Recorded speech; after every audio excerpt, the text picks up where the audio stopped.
राम श्री राम जय राम जय जय राम श्री राम जय राम।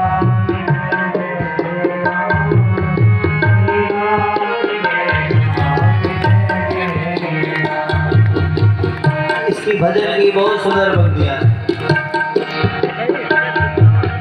ऐसी मदिरा क्या पीना आजे चढ़े और कल वो तेरे। ऐसी मदिरा क्या पीना आजे चढ़े और ऐसी शराबें पी लो तुम जीवन भर फिर ना हो तेरे।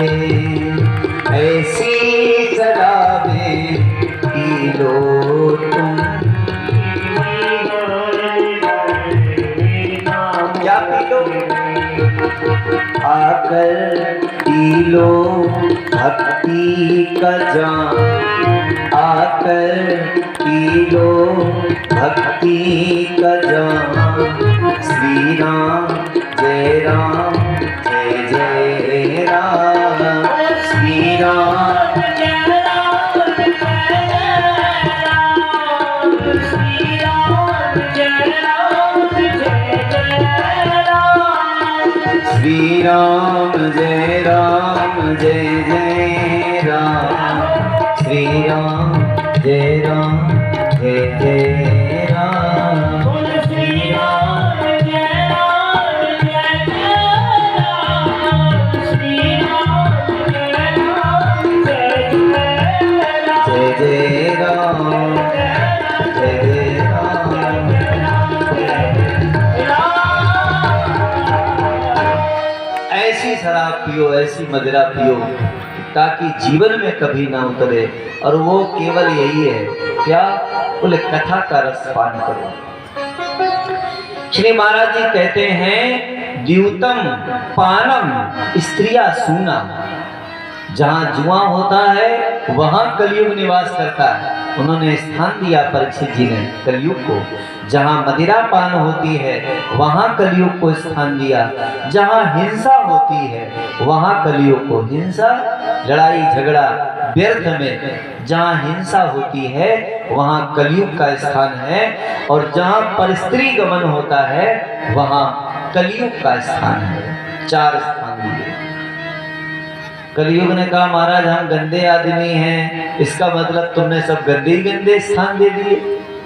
एक स्थान तो अच्छा देते, कम से कम एक स्थान अच्छा दे दो। एक गुण है हमारे अंदर, एक अच्छा स्थान दे दो। तो परीक्षित जी प्रसन्न थे, बोले मांग लो। तो उसने मांगा पुनश्चयाचमानाय जात रूप मदात प्रभु स्वर्ण में स्थान। और कलयुग को परीक्षित जी ने कह दिया जाओ स्वर्ण में स्थान। पांचवा स्थान सोने में कलयुग को मिला। अब कोई प्रश्न कर सकता है कि भगवान कहते हैं धातु नाम अस्मि कांचनम, धातुओं में सोना मेरा ही स्वरूप है। तो बहुत सुंदर और बहुत सरल उत्तर है। सोना भी दो तरीके का है, धन भी दो तरीके का है। एक ईमानदारी का और एक बेईमानी का। एक ईमानदारी से कमाया हुआ, एक किसी को दुख दे करके, किसी को लूट करके, किसी से छीन करके। तो जो ईमानदारी का है वह उसमें भगवान निवास करते हैं, और जो बेईमानी का है उसमें कलयुग निवास करता है। ये स्थान दिए और परीक्षित जी घर आ गए। एक दिन जरासंध को जीत के लाया हुआ मुकुट उन्होंने सर पर पहना और शिकार खेलने के लिए श्री परीक्षित जी महाराज चल पड़े। अच्छा वो जरासंध का जो मुकुट था वो तो पाप की कमाई का था, अधर्म की कमाई का था। तो जब मुकुट उनके सिर पर था तो कलयुग उस मुकुट में बैठ गया। कलयुग मुकुट में बैठ गया। इसका अर्थ क्या है? मुकुट सर पर था, इसका अर्थ है कि कलयुग सर पे बैठ गया, अर्थात कलयुग उनकी बुद्धि में बैठ गया। ऐसी बुद्धि खराब हुई कि जाने कितनी दूर शिकार खेलते खेलते निकल गए। एक महात्मा जी के आश्रम में पहुंचे। महात्मा जी समाधि लगाए बैठे थे। आवाज लगाई, है कोई पानी पिला दे हमें। कोई नहीं आया। अच्छा अंदर जा करके देखे, अंदर जा करके देखा तो महात्मा जी आंख बंद करके ध्यान कर रहे। परीक्षित जी की बुद्धि खराब हो गई थी। उन्हें लग रहा था देखो राजा द्वार पे खड़ा, ये बाबा कैसा ढोंग कर रहा था, पानी ना पिलाना पड़े इसलिए आंख बंद करके बैठा। असली महात्मा को नकली ढोंगी महात्मा समझ लिया। बोले अभी पता लगता है इसकी समाधि असली है कि नकली। एक धनुष की नोक से मरा हुआ सांप बगल में पड़ा था, उठाया और उनके गले में डाल दिया। उन्हें लगा कि जब ये सांप हम डालेंगे तो इनकी आंख एकदम खुल जाएगी, पता लग जाएगा कि समाधि नकली है। पर वो समाधि असली थी, उन्हें कोई फर्क नहीं पड़ा। अब परीक्षित जी घबराए और उल्टे पांव करके वापस घर की ओर आ गए। इधर कौशिकी नदी में स्नान करने वाले उस बेटे श्रृंगी को किसी ने खबर दिया करके क्रोधित हो गया। कौशिक क्या कौशिकी नदी का जल लिया और बोले राजा राजा नहीं होता, नौकर होता है प्रजा का। प्रजा की सेवा करने के लिए राजपद पर वो बिठाया जाता है, वो राजा थोड़ी है। उसकी इतनी हिम्मत कि घर के अंदर आकर के और हमारे पिता के गले में मरा हुआ सर्प डाल के गया। जाओ श्राप देते हैं, अगर उसने मेरे पिता के गले में मरा हुआ सर्प डाला है, आज के 7वें दिन उसे तक्षक सर्प डसेगा। लंघित मर्यादा तक्षका सप्तमे हनी, और जल वही छोड़ दिया। सब बच्चे दौड़े दौड़े आए, महात्मा समीप बच्चों को रोता देखे आंखें खुली। क्या बात हो गई बेटा? बोले राजा परीक्षित ने आपके गले में मरा हुआ सर्प डाल दिया। बोले अच्छा, तो इतना रोने की क्या बात? बेटा कभी फूलों के हार मिलते हैं तो कभी सर्प का भी हार मिलता है। संत कैसा होना चाहिए? सब में सुखी रहे। अगर फूलों के हार मिल रहे हैं, आज तुम्हारी बड़ाई हो रही है, प्रशंसा गाई जा रही है, तो फिर गाली में इतने परेशान क्यों हो जाते हो? अगर तुम्हारा सम्मान हो रहा है तो अपमान भी बर्दाश्त करने की क्षमता रखो। कोई बात नहीं, कोई हर्ज नहीं, कोई समस्या नहीं। बोले बात वो नहीं है, हमने मरने का श्राप दे दिया है। जैसे ही सुना महात्मा जी को क्रोध आ गया। पता है तुमने क्या किया? जिस बेटे को, जिस बालक को बचाने के लिए जो भगवान गर्भ में नहीं जाते हैं, वो तुरा के गर्भ में जाकर के उस परीक्षित की रक्षा की। तो तुमने उसी बेटे को, उसी राजा को मरने का साथ दे दिया। क्रोधित हो गए, निकल जाओ आश्रम से, भगा दिया बच्चों को। शिष्य से कहा भाई जा करके कम से कम राजा को खबर तो दे दो कि आज के 7वें दिन तुमको मरना है। बच्चे दौड़े दौड़े चले राज दरबार की ओर। इधर राजर्षि परीक्षित घर में आए, मुकुट उतार के रखा तो सोच रहे थे, अहो मया नीचम नारगतम निरागसी ब्रह्मणि गूढ़ तेजस। मैंने कितना नीच कर्म किया है। जब पूरे दिन की दिनचर्या पर मंथन किया तो लगा कि हमने अपराध कर दिया। हमारे वंश में महात्मा की चरण धूल मस्तक पर लगाई जाती थी और आज हमने महात्मा का अपमान कर दिया। ऐसा दंड मिले, मेरा राज्य नष्ट हो जाए, मेरा वंश नष्ट हो जाए, मैं नष्ट हो जाऊं। धत्त भद्रस्य पुनर्नवे भूः, ऐसी परिकल्पना कर रहे थे। तब तक 2 शिष्य आए और उन्होंने खबर दी कि महाराज आपको आज के 7वें दिन तक्षक सर्प डसेगा। ऐसा महात्मा श्रृंगी ने श्राप दिया है। श्री सूत जी कहते हैं ऋषियों परीक्षित जी ने सुना, प्रसन्न हो गए। मरने का श्राप जब सुना, खबर मिली तो हंस पड़े और प्रसन्न हो गए। अच्छा दुनिया में ऐसा कौन होगा जिसे ये पता लग जाए 7वें दिन मर जाओगे तो वो प्रसन्न हो जाएगा? आदमी तो दुखी और हो जाएगा।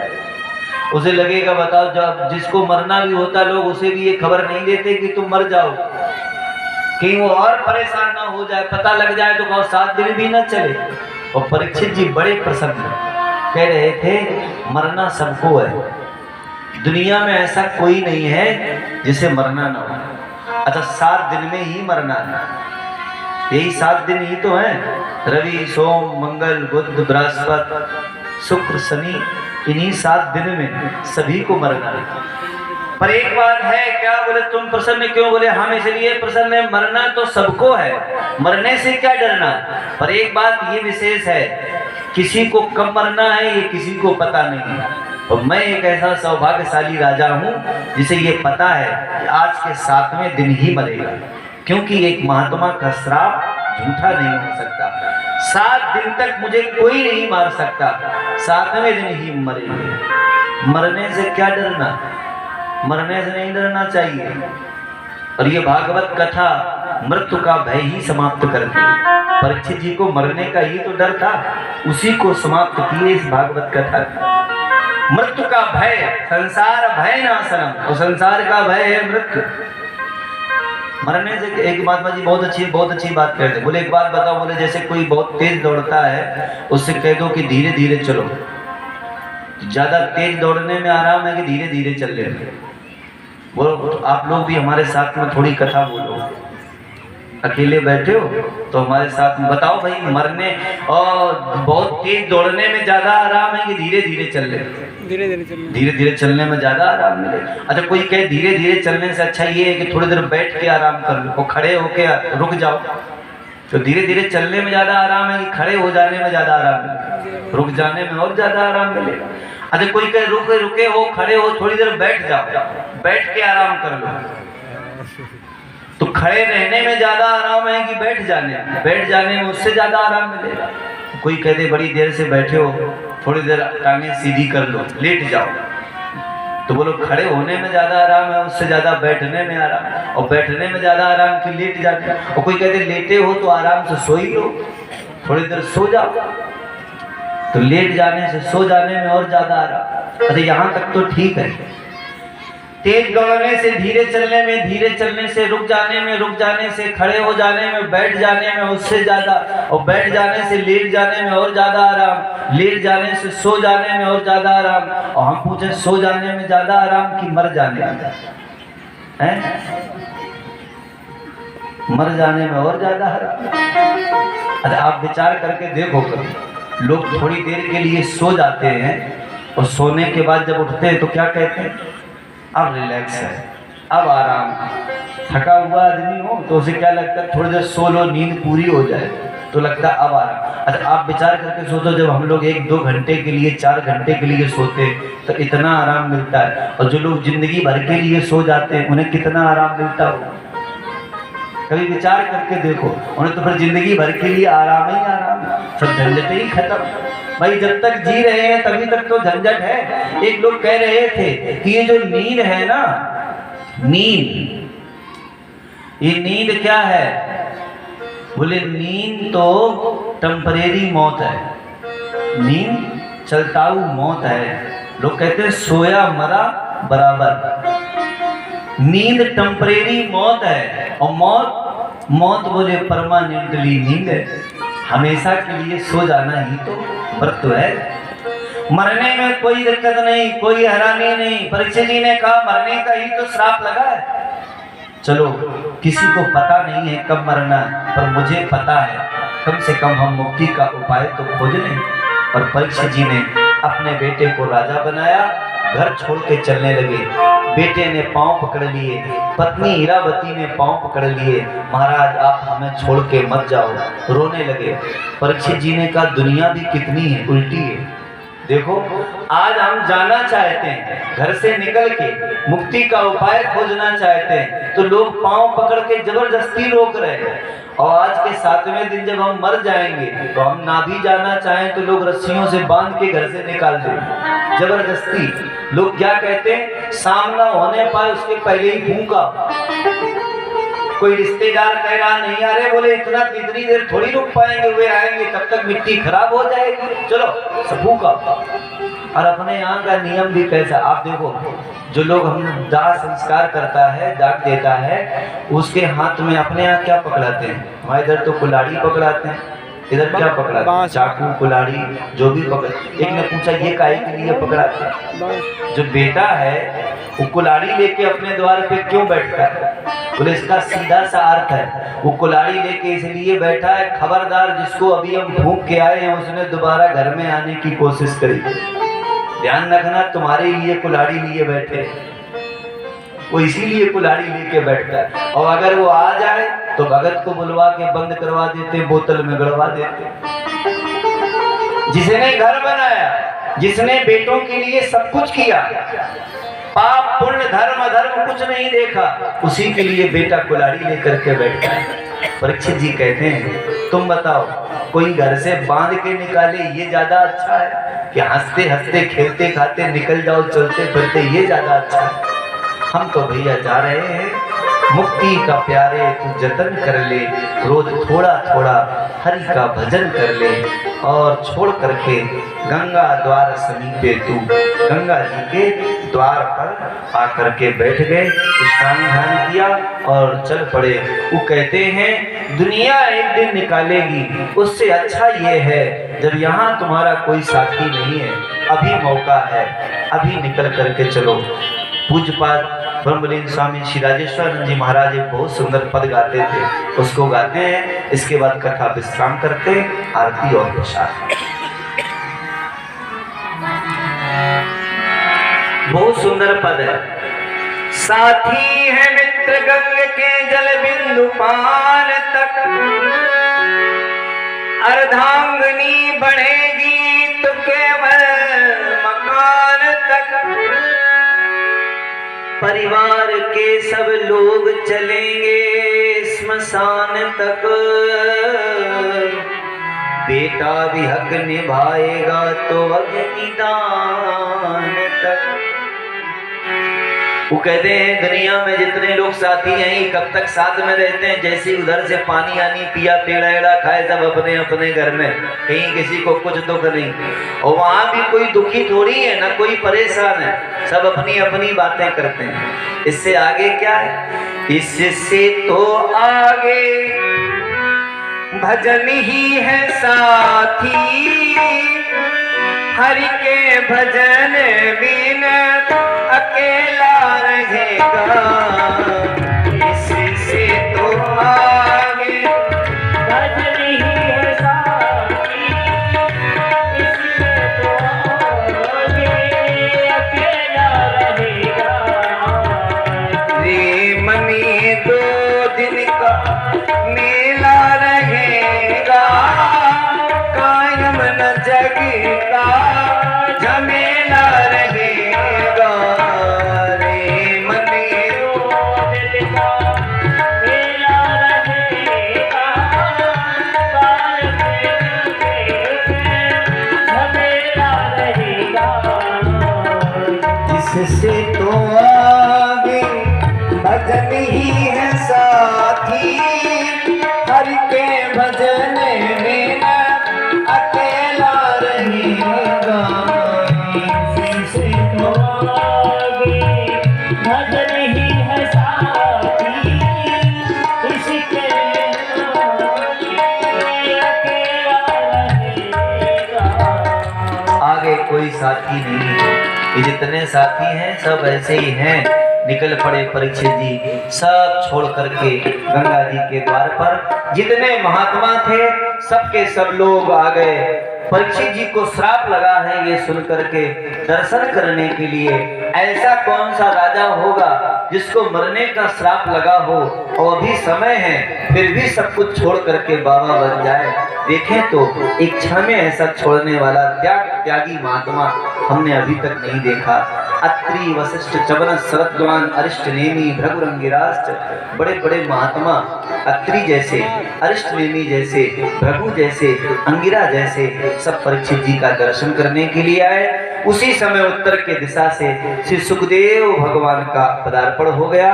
बोले श्री सुखदेव भगवान की जय। सुंदर स्वरूप उनका था, बालू के आसन में आकर के विराजमान हो गए और परीक्षित जी ने उनसे प्रश्न किया कि महाराज जी, उनकी सेवा और शुश्रूषा करने के उपरांत हमारा एक प्रश्न है, म्रियमाणस्य किम कर्तव्यम, मरने वाले पुरुष को क्या करना चाहिए? ये दिव्य प्रश्न है। इस प्रश्न का उत्तर कल की कथा में हम सभी लोग सुनेंगे।